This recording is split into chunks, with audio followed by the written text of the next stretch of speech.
तो डॉक्टर हुमा, अभी आप इस बार बार इस चीज को आप अंदिया दे रही हैं, अगर इलेक्शन हो जाए, भाव है, तो क्या ये इलेक्शंस की सिचुएशन आपको क्लियर नहीं है, अभी नजर नहीं आई, मतलब होते हुए नजर नहीं आ रहे हैं, या क्या हम कंफ्यूजन है? देखिए, सबसे पहले बात था कि पैसे रिलीज नहीं होंगे, पैसे रिलीज हो गए, लेकिन एस्पेक्ट पे कोई चीज चैलेंज्ड है। और फिर जो आवाजें उठ रही हैं लेवल प्लेइंग फील्ड की, वो हर जगह से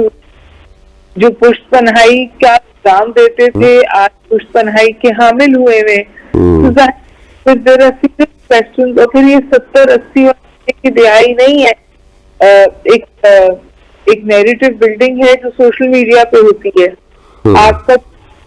वोटर है, डेमोग्राफिक है वोटर की, वो ये है कि वो 70% आपका वोटर जो है वो यंग वोटर, ये यंग वोटर की नहीं देखता। तो आप टीवी नैरेटिव को जितना भी कंट्रोल कर लें, जिसको जितना भी बैन कर लें, जो सोशल मीडिया की एक्सेस है वो लोगों को चॉइस ऑफ नैरेटिव भी देती है और एक्सेस भी देती है, और इसके नतीजे में फिर वो जाहिर जो नताइज आएंगे उस पर भी असरअंदाज होगी। अभी भी आपको ढके छुपे सपोर्ट नजर आती है पीटीआई के लिए, और बहुत लोगों का ख्याल है कि सपोर्ट जो कम होती वो बड़ी है। और आप देखिएगा कि हर चीज इस्तेमाल हो गई, फ्रॉम करप्शन, कैरेक्टर असैसिनेशन, बताइए कौन सा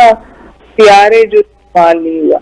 लेकिन उससे भी ज्यादा दुख की बात है कि जो कांच के घरों में गिरते हैं उनको पत्थर नहीं फेंकने चाहिए। इनमें से कोई भी जो इल्जाम लगा रहा है या उठा रहा है, खुद उसका अगर मुर्तकब ना हुआ हो तो बर्दाश्त किया भी जा सकता है या सोचा भी जा सकता है,